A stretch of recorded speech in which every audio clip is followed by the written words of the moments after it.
guys? What is going on? How are y'all doing on this Sunday evening?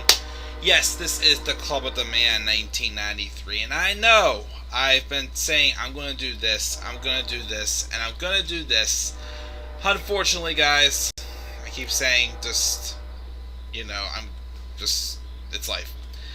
So I apologize for continuously not remaining consistent with this channel, unfortunately. But I am here live, as promised. I would be keeping up on AEW Dynamite, as of course, AEW is, booming with business right now because of the big names that they are bringing in. But we're going to be here live to review this past week's episode of Dynamite, the September 15th, 2021 episode that did take place in Newark, New Jersey, as it was putting together matches for the Arthur Ashe Stadium, which is going to be called AEW Grand Slam, or that's going to be called next week, as this coming week, as Wednesday. Again, it's going to be a 2-hour show for Dynamite, of course, at the Arthur Ashe Stadium, with some very big matches being announced for it. And of course, also we have Rampage on Friday, that as a special is going to be 2 hours, not one as it normally is, but 2 hours. So we got a lot of wrestling coming for AEW, as you know. It should be, because with the big names it's thriving on right now. Speaking of which, I need to ask you guys a question. Can I tell you all a story really quick? Do I have your attention now? Can I please tell you a quick story? First off, let me. It's getting a little hot in here. Let me just, remove my jacket for a second.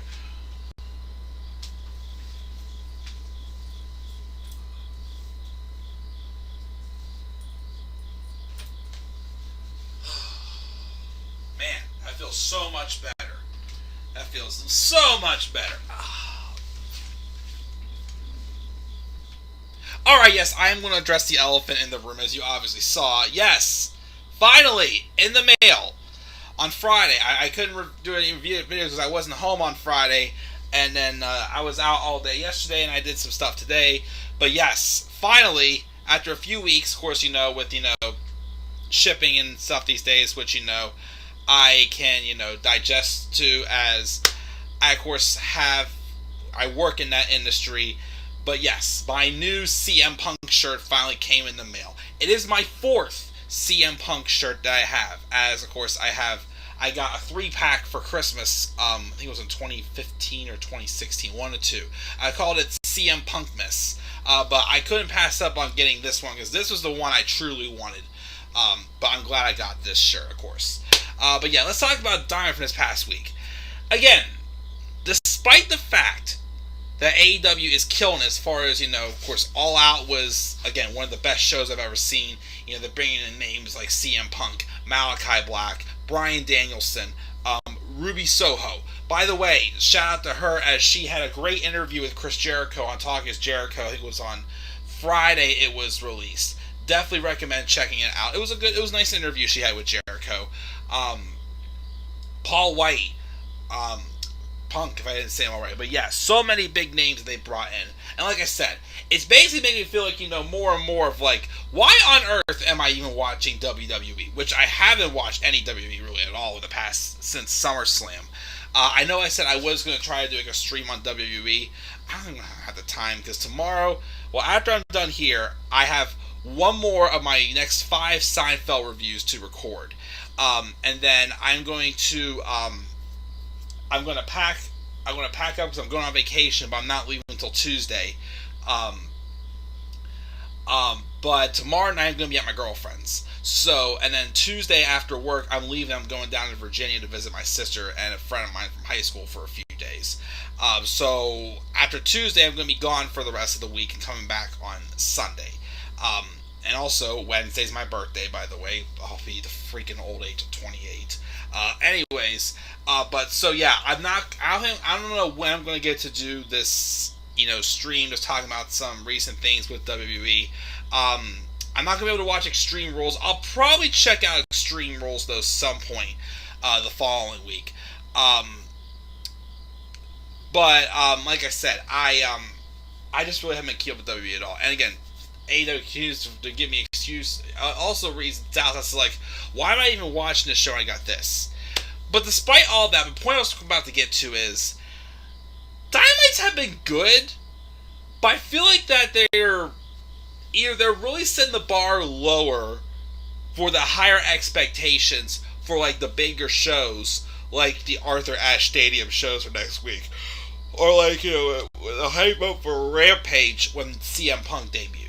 I feel like Dynamite itself has been good, but it feels like a little bit of coasting. I feel like it's not bad. Like the stuff's still getting across, but it's like it's not as memorable or exciting. But it continues to show that hey, I'd rather watch a show like this than an insulting show like Raw. So we'll talk about it. Something to me that was what it was, but it was a solid episode of Dynamite this past week. We've got Tyler. What's up, Tyler? He gave the show a C+. What if Chris Benoit never died in 2007? I don't know. I mean, I don't know. Maybe WWE would have never gone to the PG era, or what other backlash would not have happened. Like I said, that was definitely a black mark for professional wrestling for sure when he died. I'm not too bad, JR. Tired, just have a lot going on in life right now, but other than that, I'm good. Like I said, I'm going to do this review, then I'm going to upload. Well, I have one more episode to record a review for, and I'm going to upload 5 more Seinfeld reviews tonight. I gotta keep saying so, but the biggest thing that's really been keeping me down with this channel lately, not just work, but my Harry Potter Let's Plays, because I'm trying to complete the next. What I do is since most of the more recent Harry Potter games are newer to me, I'm practicing Deathly Hallows Parts 1 and 2. I'm on Part 2, but I'm at a part where I had a problem getting past it because of a glitch, and I got past it once, but I'm just not having any luck getting past it. That's what's kind of holding things up, but I think once I can finally get that thing figured out, I will be able to coast much more easily with this channel. But again, also, I'm just super busy right now. Like I said, I'm going to be away on vacation this week. From leaving Tuesday night, coming back on Sunday the 26th. But anyways, let's roll and talk about Dynamite. I'm very tired of hearing about all this stuff. First off, we had CM Punk on commentary. Nice. Trying to get him to do little different things and keep them relevant, but not trying to have him be the biggest thing on the show every single week. Which is definitely going to wear out as well. People can get sick of him after a while. But, I'm glad, of course, as I say, AEW, I trust that they know how to pace everything out. And also, they know, of course, whether you're feud for a title or not, AEW also knows how to, keep people relevant without feeling they're overexposed and whatnot. But, the show started off with a match. Well, first, it started off with a match between Adam Cole and Frankie Kazarian. It was Adam Cole's in-ring debut in AEW. I'll say it's a good match. I feel though, it wasn't as good to me as Christian Cage and Frankie Kazarian. And the reason why, just simply maybe because, again, I've seen Adam Cole in action a lot, of course, over the past, 4 years. Whereas Christian Cage, it's been a while. I wasn't sure what to expect from him. So that might be why, the bar was set a little bit more higher for Christian Cage and Frank Kazarian. But this was still a solid match. Adam Cole wins. Afterwards, he claims that the locker room cannot keep up with the elite. He calls out Christian Cage, Luchasaurus, and Jungle Boy, and he challenges them to a match at Rampage this coming Friday against himself and the Young Bucks, in which they later accepted. So that'll be a fun 6-man tag match at Rampage. This coming Friday, September 24th. Also, Lucha Bros will defend their belts against the Butcher and the Blade on Rampage. MJF has another promo who he rips on the New Jersey audience before addressing Brian Pillman and how his wife Matheny created an excuse with Brian Pillman Jr. or whoever Matheny is. I can't remember. He will massacre Pillman, though, in Queens if he dares to show up. Wardlow then stops Brian Pillman Jr. from using a steel chair on MJF, and he was shown in an interview earlier promising he'll beat MJF next week. at the Arthur Ashe Stadium. Like I said, nice little feud there that's giving Brian Pillman Jr. a nice rub, I would say, and to keep MJF relevant as always. FTR then defeated Matt Sydal and Dante Martin in a match. We then have also a promo with Lance Archer saying he's going to show Jon Moxley and Minoru Suzuki what strong style really is. But that's hyping up as well. I'll explain at the end of the show how the show ended. Malachi Black also cuts a promo and he tries to start something up with Rosario Dawson, but that leads to Cody Rhodes making his return for the first time in about a month and a half. The last time we saw Cody Rhodes, he seemingly was kind of announcing his retirement after he lost and got squashed by Malachi Black at on the August 4th episode in that homecoming episode in Jacksonville. But he comes down, him and Malachi Black have a brawl, and they're going to have a rematch next week on Rampage. Another good match on Dynamite this coming week, which will also be a good match to add to the show. Dark Order, of course, also is still bickering, right now, and Anna Jay, since she's back, she's, trying to restore order, but Dark Order is now bickering over her. So, like I said, a lot of people think that this is going to lead to, a Dark Order portion with Hangman Page, and with Bray Wyatt, maybe Bray Wyatt's version of Dark Order, I don't know. Dan Lambert also trolls the fans, criticizing the product, but then that this brings, and he's with the Men of the Year, Ethan Page, and Scorpio Sky. Chris Jericho comes out with Jake Hager, who calls Lambert a fat-faced dipshit, and that sets up for a tag match between the Men of the Year, Scorpio Sky and Ethan Page, taking on Chris Jericho and Jake Hager. The Gun Club also explained their actions on Paul White, complain about the legitimacy of the ranking system, which is true. The ranking system sometimes is treated as it doesn't matter at all.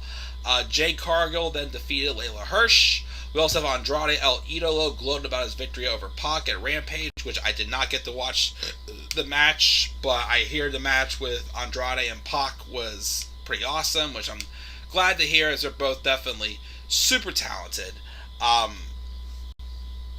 We also have Team Taz confronting CM Punk at commentary, but then Powerhouse Hobbs beats down Punk and sends him through the commentary table. And I think it's this coming Friday on Rampage, we'll have CM Punk have his first match against Team Taz and his first live television match in 7 years. Not including, of course, his pay-per-view match with Darby Allin, which was awesome.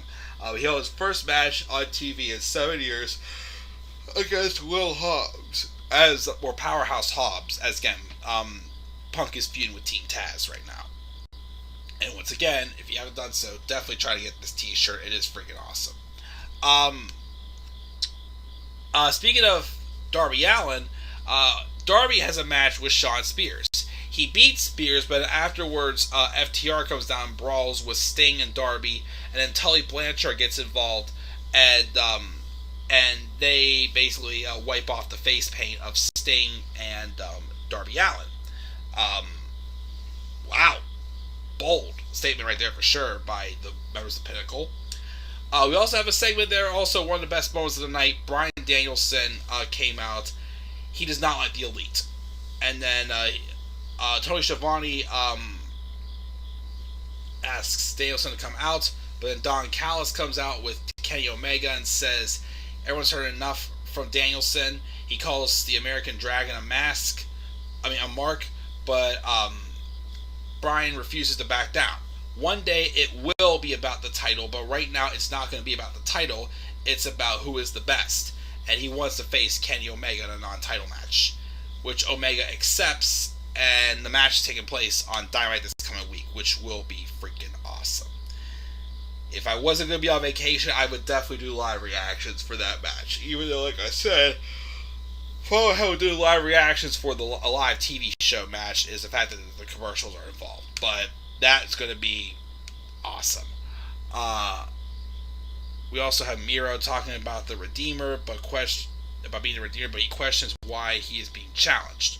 Matt Hardy also cuts a promo, basically hyping up a future, I guess, hair versus hair match or something with Orange Cassidy.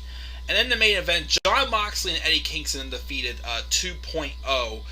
I don't know if this is NXT. It's being called NXT 2.0 with actual, period, not actual point. Because this one, they had them spelled as 2 point, the word spelled out point, and then O. Of course, formerly Everrise. They make easy work of them, but afterwards, Minoru Suzuki arrives, and Suzuki and Archer brawl and take out Jon Moxley and Eddie Kingston. They're having a tag match, I think, on Rampage or one of the shows this week at Arthur Ashe Stadium. So, cool with me.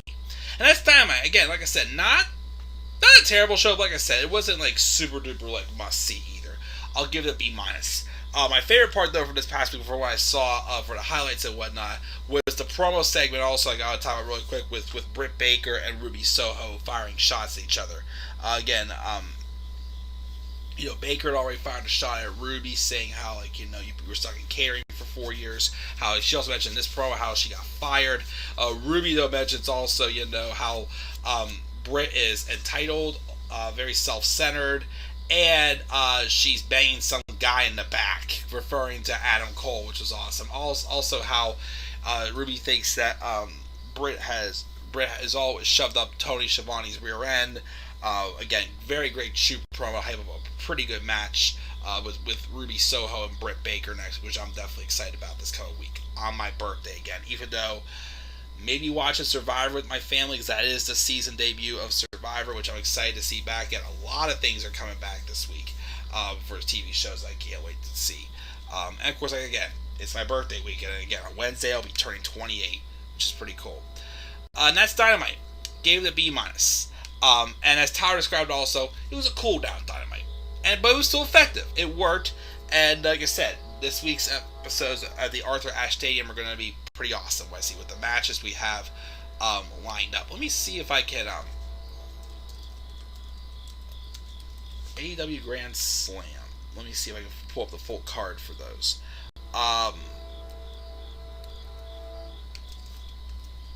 Matches or match card. Okay, let me see what we got here for this card, just so I have it all clear to what matches we are getting on which night. Come on. Okay, so we're definitely getting Kenny Omega versus Bryan Danielson in a non-title match on Dynamite. Also on Dynamite, we have Britt Baker and Ruby Soho for the Women's Championship. Keep scrolling down. I'm yelling timber. Cody Rhodes and Malachi Black in the rematch, that'll be a good match. We have Sting and Darby Allin versus FTR. That's what that face painting incident led to, with them wiping out the face paint. And of course MJF and Brian Pillman Jr. at that, which would be awesome. On Rampage, the 2-hour Rampage special on Friday, we're getting Adam Cole and the Young Bucks versus Christian Cage and the Jurassic Express's Jungle Boy and Luchasaurus, which will be a pretty good match. CM Punk versus Powerhouse Hobbs. Scorpio Sky and Ethan Page, the Men of the Year, versus Chris Jericho and Jake Hager. And that's it. Are we also getting Moxley and Kingston versus Minoru Suzuki and Lance Archer? Rats, but I guess we're getting that still. I don't know. But yeah, that's my review. Like I said, I'm going to record one more Seinfeld review, and then I'm going to just call it a night. Like I said, I feel like, once I get that past that part on my Harry Potter practice rounds and whatnot, I'll be able to start smooth and sail a little bit more on this channel. But we'll see. Guys, this may be the last time you see me live before my birthday, so I've got to say real quick that 27 was a great year for me. I felt, I've been busy with my job. I've gotten a couple raises. I met my latest girlfriend, and things have been great between us. Yes, I know wrestling's had some high and lows the past year or whatnot, but gotta say, 27 was a good year for me, and I'm hoping 28 is even better. So yeah. Oh, also in the live chat, we have JR saying Kevin Owens and Sami Zayn or Kevin Steen and El Generico are coming to AEW in the next year when their contract expire. Yes, I've heard those rumors would be awesome. If Brody Lee was still living, he would slap the sets out of Dark Order for trying to turn on each other. Is Bray Wyatt going to come in and be the new Exalted One? Which, honestly, I wouldn't mind that. Like I said, I feel like the Dark Order, they're getting out of that honeymoon stage of like, okay, like we get it, you are the people who were, the leaders of one of the best men in the business that passed away in Brody Lee, but I feel like that whole thing is wearing off. The Dark Order needs another direction, and again, with Bray Wyatt lurking around, once his 9 no compete clause is up, I'm cool with him being the new Exalted One, baby. Following the footsteps of his best friend. And as Tyler says, it was a cool down Dynamite. That does it, guys. Like I said, I will record one more Seinfeld review, upload them tonight, and then I'll see you guys next time, whenever. Definitely, though, I will, again, I'm not going to be able to watch Extreme Rules live on Sunday, unless I get back sooner from my vacation than I thought I would. But I will check it out at some point and review it, even though I really haven't been doing much WWE, keep up with WWE much at all since SummerSlam, but who knows. So yeah, guys, again, I'm checking it out. I'll see you all later, guys. Have a good night. Talk to you soon. Peace out, everybody.